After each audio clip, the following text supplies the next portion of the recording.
Sunday morning and we're cooking pastitsada, one of the three iconic dishes we do in Corfu. Traditional pastitsada from Kerkira.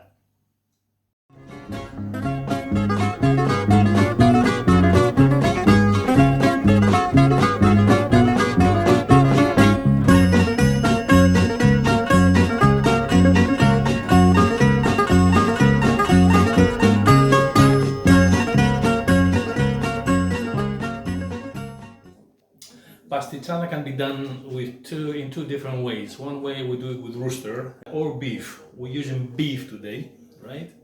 And pastitsada is for gatherings, get all together, family, Sunday, and it's amazing, really amazing dish. I'm using Shin, one of my two favorite cuts of beef. Shin is fantastic for stews because you cook it slowly. When it breaks all the collagen and everything, makes the sauce so beautiful and sticky, and it just melts in your mouth. So olive oil in the pan. That's already been warming, hasn't it? Yes. Always warm your pan up first. And we need quite a bit of olive oil on this one because we're making a lot of sauce. You want the fire quite high at this point to sear the meat quickly. Okay, turn every little beauty so they get nice in color. Nice color on both sides. Time to flavor our beautiful Shin with loads of onion.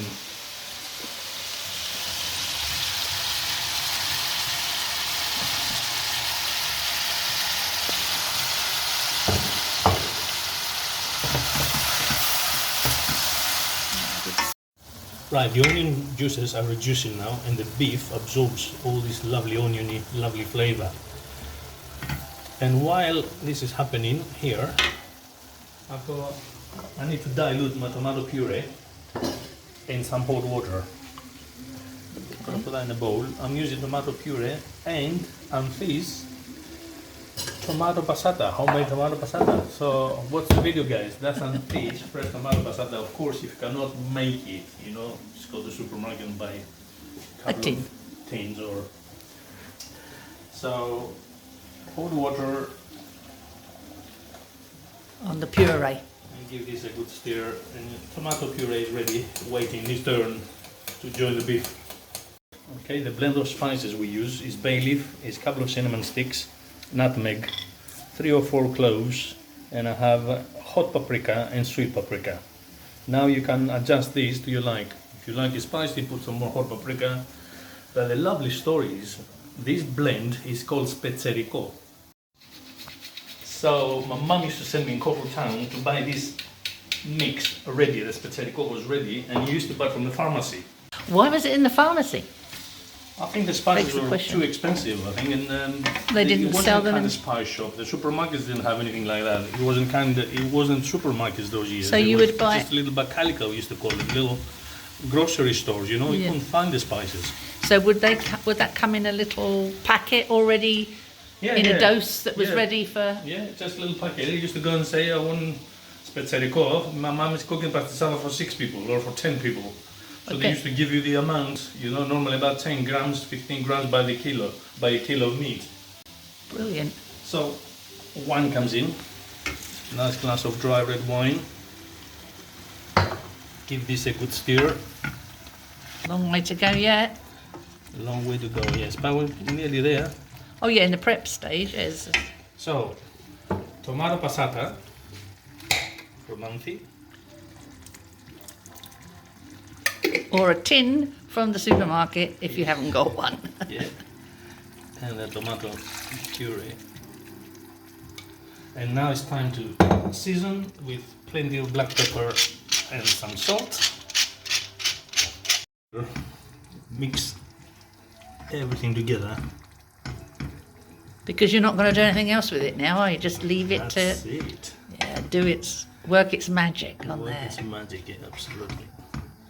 So we're going to turn the fire a little bit down. We're going to cook on low medium, and because we want to cook it for a long time, so the meat melts in your mouth afterwards. Just put the lid on. Turn the fire down. You know why I smile? Because it reminds me of the childhood years so much, this dish. So many gatherings, families together, my cousins, it was just lovely.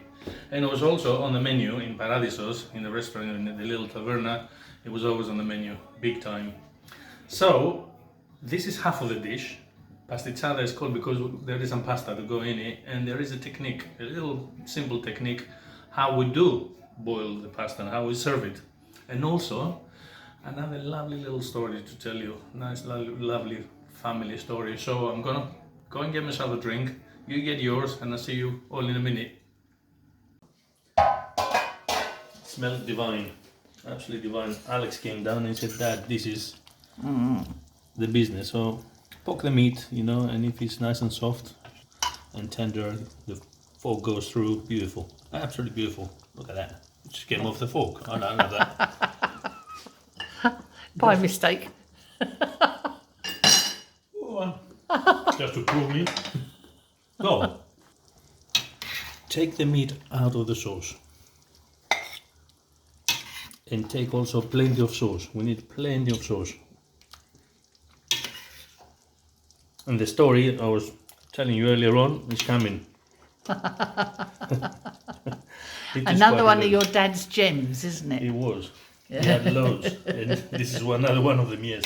Actually, I should point out at this stage that we've got a big pan of water boiling, ready to put our bucatini in there, Okay. our pasta. Well done.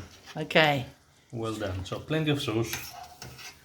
All the beef out, and I've got the oven warm on 65, 70 degrees, just to keep that warm. It's beautiful.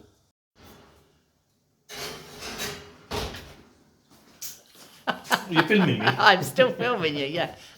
Finger licking good. Finger licking good. So take this out of the way. All right. Keep that warm. As Diana said, the water is boiling, nice salty water there. And the thing you can see there is a table of olive oil. I always put the table of olive oil in the water so the pasta don't stick. So now, traditionally now, we serve pastitsada with this, with the bucatini, which also, we call it pasticcio pasta. This is how we make pasticcio with, and it's got a hole in there. So the sauce goes in, and it's just the best thing to have. Now the story. While this is coming to the boiling stage, is the story. My dad, he used to say to me when I was little, because we didn't have much, my family didn't have a lot of money. My mom and dad used to buy very little meat, and it was 6 of us in the family. And the meat was like a couple of cubes each. So Dad said, when this is boiled, because it's got a hole, bear in mind, I'm going back in the 50s now, people didn't have any knives, so they just take the fork, you know, and eat just with your fork. Sorry, you're talking about when he was a child, not when you were a child. No, when okay. Dad was a child. When Dad was a child, okay. So, is the right word slurp? Slurp's a good word, yeah. So they used to slurp the pasta, and my dad said to me, I'm sure they gave us this pasta because it has so much air in the hole, by the time you slurp a couple of mouthfuls, you're full up, you don't want any meat. That's his explanation why we serve pastitsada till this day, with 2024, with bucatini. Okay, pasta cooked, drained, and it's coming in this sauce now. We're gonna flavor the pasta in those beautiful herbs and spices. Okay.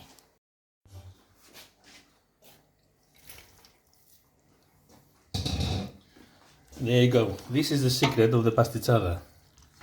Toast the pasta and flavor it and love it. Just give it nice. Mix it well. So, But it's Sunday. Who this cares? is done. Time to serve the pastitsada. So grab as much as pasta as you like. Put it on your plate. Look at that. Oh, heaven.